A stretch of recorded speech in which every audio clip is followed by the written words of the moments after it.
শুক্রবার সকালে যখন বাড়ি ফিরছিলাম তখন ঝিরিঝিরি বৃষ্টি পড়ছিল। তার বৃহস্পতিবার রাত্রে থেকে নাকি বৃষ্টি শুরু হয়ে গেছিলো জোর তোর। আর শুক্রবারেও সকালে বেশ ভালো বৃষ্টি হয়েছে যখন আমি বেরোচ্ছিলাম। তো ফেরার পথে দেখি অনেক কৃষক বন্ধুরা এখানে হচ্ছে ধান লাগাচ্ছে। এখন মাঠে জল জমেছে, তখন সবাই ধান লাগাচ্ছে। এইখানে দাঁড়িয়ে একটু ভিডিও করে নিলাম। এই জিনিসটা কিন্তু খুব সুন্দর লাগে না? গ্রামের রাস্তা, গ্রামের মাটি, যারা গ্রাম থেকে দূর থাকে তাদের খুব ভালো লাগে, কিন্তু যারা গ্রামে থাকে অ্যাকচুয়ালি না, তাদের যে কী প্রবলেম ফেস করতে হয় সে তারাই জানে। হয়তো আমরা ফ্রেশ এয়ার ব্রিথ করি, ফ্রেশ এনভায়রনমেন্টে থাকি, শাক সবজি দিয়ে থাকি, বাট অনেক প্রবলেম হয়। আর ওই রাস্তা পেরিয়ে তারপরে চলে এসেছি এই রাস্তা। এটা একটা ভয়ানক টাইপের রাস্তা, মানে দিনের বেলা যে দেখতে যতটা ভালো লাগে, রাত্রে ভীষণ হরিবল। আর এটা হচ্ছে আমাদের একটা খালে এখন গাছপালা হয়ে গেছে ঠিকই, আরও যখন বেশি বৃষ্টি হবে তখন এই খাল পুরো ভরে যায়। আমি বললাম না, দিনের বেলা যতটা ভালো, আর রাত্রে এখানে একটা স্ট্রিট লাইট নেই, আর যেটা আছে পুরো মিনিমাল, মানে কিছু দেখতে পারবে না তাতে। আর এই রাত্রে অন্ধকারে রাত প্রায় 9:30-10টা বেজে যায় যখন আমি বাড়ি ফিরি একা একা। এখন তো ইউজ টু হয়ে গেছি অনেক আগের থেকে, মানে অনেক বছর ধরেই যাতায়াত করছি দেখে এখন ইউজ টু হয়ে গেছে, এখন ভয় পায় না। মাঝে মাঝে একটু শিয়াল চলে আসে রাস্তার উপরে, এটাই।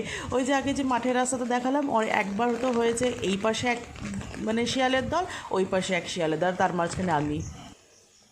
স্কুল থেকে চলে এসেছি আর বাইরে সুন্দর ঝিরিঝিরি বৃষ্টি পড়ছে। এসেই আগে নখগুলো কেটে নিয়েছি।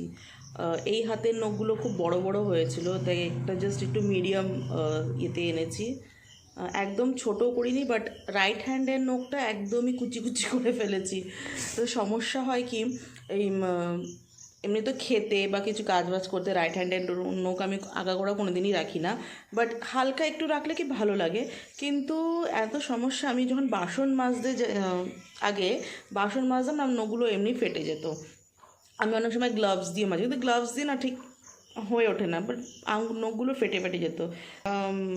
তারপরে একদিন হঠাৎ করে আমার বাবা যখন এসেছিলো, এক্সো বার এনেছিল, এক্সো বার দিয়ে মাজার পরে আমি দেখি যে নখটা আর ফাটেনি। তো আমার কিন্তু কোনো ব্র্যান্ড প্রমোশন নেই, কিন্তু এমনি বলছি। তো এক্সো দিয়ে দেখলাম মেজে আর নখটার কোনো অসুবিধা হয়নি। আর অন্যান্য বার দিয়ে আমি যদি মাজি, বাসন মাজি, আমার হাতের চামড়াটা উঠে যায়। তো এখন দেখি কোনো রকম সমস্যা হচ্ছে না। নখটাও যে এরকম মাঝখান থেকে কেমন বিচ্ছিরিভাবে ওরা ধার হয়ে যায় আর ফেটে ফেটে যায়। আর এসে আগে নখটা কেটে নিলাম। প্রত্যেক দিনই ভাবি আজকে কাটবো কালকে কাটবো, দিয়েও হয় না। আর আমি না একটু ওল্ড স্কুল টাইপের আছি, মানে আমি না ডেজগুলো খুব মানি। যেরকম শনিবার, সোমবার আমার হচ্ছে জন্মবার, মঙ্গলবার, বৃহস্পতিবার, এগুলো আবার আমি আবার খুব মানি। মানি বলতে কি, আমার বাড়িতে যে ওরা মানে আমার মা বাবা সবাই মানে বলেই আমি ওটাকে আরও বেশি করে মানি। সো মানে ওই দিনকে নখ কাটা, চুল কাটা, ঘর ঝাড়া, এইসব আমি মানে, আমি বললাম না আমি একটু ওল্ড স্কুল টাইপের আছি। তো এই এই আজকে কাটবো কালকে কাটবো দিয়ে হয় না, যে আজকে স্কুল থেকে এসে আজকে ফ্রাইডে বসে আগে আমি নখটা কেটে নিয়েছি। আর এখন ঝুল ঝাড়বো। আর এখন খাচ্ছি কলা। আর স্কুলে প্রচুর টিফিন খেয়েছি। আমি বলছিলাম না যে আগের দিন আমার একটু গোলা রুটি খেতে ইচ্ছে করছিল, গোলা রুটির সাথে আমার গুঁড়ো খেতে ইচ্ছে করছিলো। সো মানে উইশ করলে সেই জিনিসটা পূর্ণ হয়। আর আমার ক্ষেত্রে এটা অনেকই হয়, যদি আমি যদি করে উইশ করি যে উইশ এটা হবে বা এটা আমার লাগবে, আমি পেয়ে যাই। তো সামহাও ওদের মনে ইয়ে হয়েছে। গোলা রুটি তো মানে হয়নি, বাট পরোটার সাথে গুড় দিয়ে হয়েছে, মানে ওই কম্বিনেশনটা তো হয়েছে। ওকে বলছিলাম যে জানিস আমার কালকে রাত্রে গোলা রুটি খেতে খুব ইচ্ছে করছিলো গুড় দিয়ে। তো বলছে দেখ, তো ওই মনে মনে বলেছিস আর আমরা নিয়ে চলে এসেছি। আর হচ্ছে সুস্মিতা দিয়ে এনেছিল হচ্ছে ওটসের উপমা করে এনেছিলো, দারুণ খেতে হয়েছিল। আর ওই খেয়ে আমার সকালের পেট ভরে গেছিলো। এই কলাটা খেয়েই নিতে হবে, কারণ কলার অবস্থা খুবই খারাপ হয়ে গেছে, কলাটা কালো হয়ে গেছে, বাট ভেতরে অ্যাজ ইউজুয়াল ভালো আছে।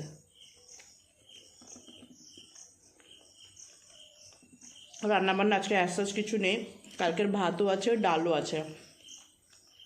মোস্ট প্রবাবলি একটু মাছ ভাজা, একটা মাছ আছে, রুই মাছের, সে সানডেতে এনেছিলাম, রুই মাছ আছে। আর লোটে মাছও আছে, যদি করি তো করবো, নাহলে রুই মাছ ভাজা দিয়ে খেয়ে নেবো। আজকে ঘরটাকে ভালো করে ঝুল ঝাড়তে হবে, অনেক দিন ধরে ঝুল ঝাড়া হয় না। আজকে ফ্রাইডে ঝেড়ে ফেলতে হবে, আজকে টাইমও আছে। না হলে আবার সেই যেদিনকে শনিবার মঙ্গলবার সেদিনকে আমার মনে পড়ে ঝুল ঝাড়তে হবে।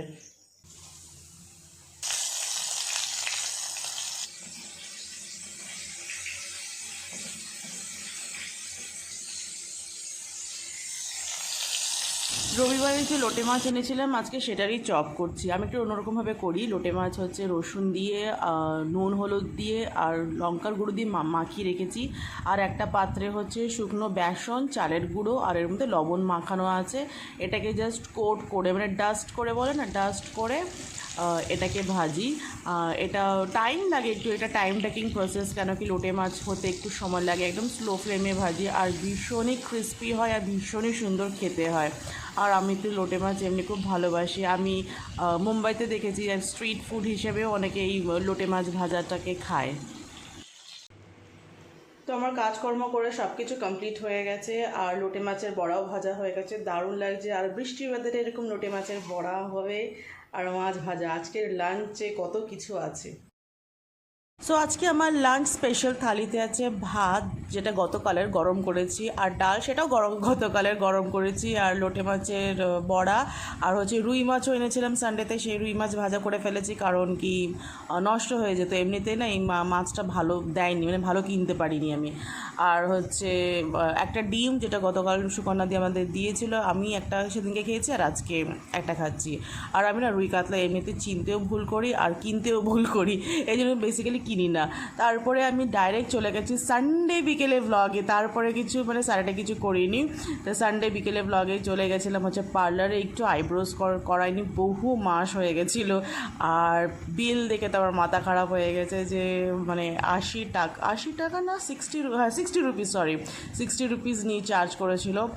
আর আমি কি বলবো, দিনে দিন আমার এই মানে লোভ না বেড়েই যাচ্ছে। আমি কি করে ডায়েটিং করব, কি করে সামলাবো, আমি নিজেই বুঝতে পারছি না।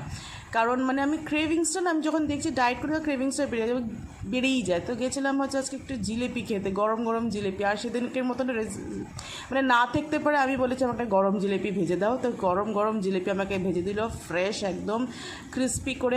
আমরা মানে বেসিক্যালি একটু কড়া ভাজা জিলিপিটা বেশি পছন্দ করি। আর এই দোকানের জিলিপিটাও খুবই সুন্দর। এই দোকানটা হচ্ছে পালপাড়াতে।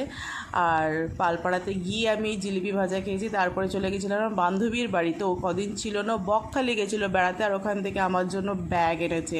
আর this was my kind of bag, এটাই ওদেরকে বলছিলাম, মানে this is totally my kind of bag, কারণ আমি টোট ব্যাগ, এরকম বড় বড় ব্যাগ পছন্দ করি।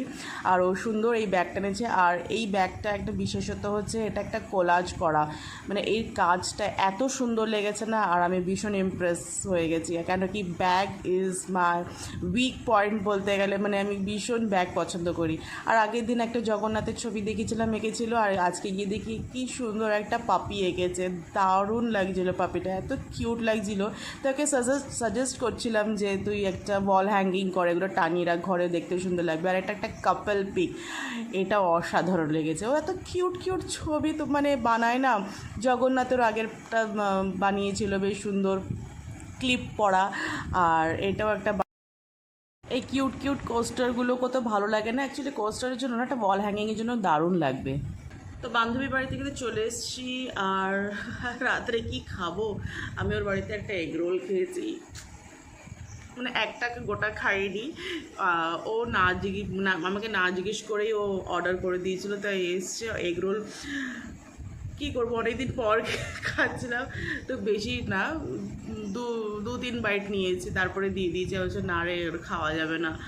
আর ভীষণ গিল্ট ফিল হয়, মাঝে মাঝে আমি ভুলে যাই যে আমার এটা খাওয়া নিষেধ বা এটা উচিত না। যাক, একটা সানডে, একটা চিট ডে হয়ে গেছে, মানে আননোয়িংলি একটা চিট ডে হয়ে গেছে। আর খাওয়ার পরে তো গিল্ট ফিল হয় আমার, কিছু কিছু জিনিস খাওয়ার পরে খুব গিল্ট ফিল হয়। ফুচকা তো কেন খেলাম, কিছু কিছু ফাস্টফুড আছে এই ক্রেভিংস হয়, যেরকম জিলিপিটা খেয়ে কিন্তু আমার গিল্ট ফিল হয়নি, যে না জিলিপিটা একটা খেয়েছি 1 পিস, আর রাত্রে এসে আর একটা খেয়েছি, দুটো খেয়েছি, ওটাকে আমার গিল্ট ফিল হয়নি যে না ঠিক আছে ওটা খেয়েছি। কিন্তু বাট এইসব ফাস্টফুড খেলে আমার ক্রেভিংস হয় ঠিকই, বাট খাওয়ার পরে আমার ভীষণ গিল্ট ফিলও হয়। আর এরকমভাবে করলে কী করে আমি ওয়েট লস করবো? যাই হোক, এটা স্ট্রিক্ট হতেই হবে, মানে আমি মাঝে মাঝে নিজে ভুলে যাই অ্যাকচুয়ালি যে না আমাকে এটা খাওয়া উচিত না। তো যাই হোক, আমি একটু স্ট্রিক্ট হওয়ার চেষ্টা করছি। আমার না অনেক birthday gift birthday gift unboxing করার বাকি আছে। 3rd জুন আমার বার্থডে গেছে, এখন জুলাইয়ের হচ্ছে অলরেডি 18 হতে চললো। 18 না কত, 40 না 15, হ্যাঁ আগামীকাল 15 হয়ে যাবে, 15 হতে চললো। এখন আমি বার্থডে গিফট আনবক্সিং করিনি। অ্যাকচুয়ালি আমিও দেখিনি, যেটা যেটা পেয়েছি রেখে দিয়েছি, বাট আই থিঙ্ক এটা আপনাদের সাথে শেয়ার করলে এটা খুব ভালো লাগবে। আর হচ্ছে ভালো ভালো ব্লগ আসতে চলেছে, তার জন্য আমাদের চ্যানেলের সাথে যুক্ত থাকুন। যারা ভালোবাসা দিতে থাকুন। আর অনেক কিছু কথা আছে, অনেক ইম্পর্টেন্স কিছু কথা আছে যারা আমি শেয়ার করতে চাই আপনাদের সাথে।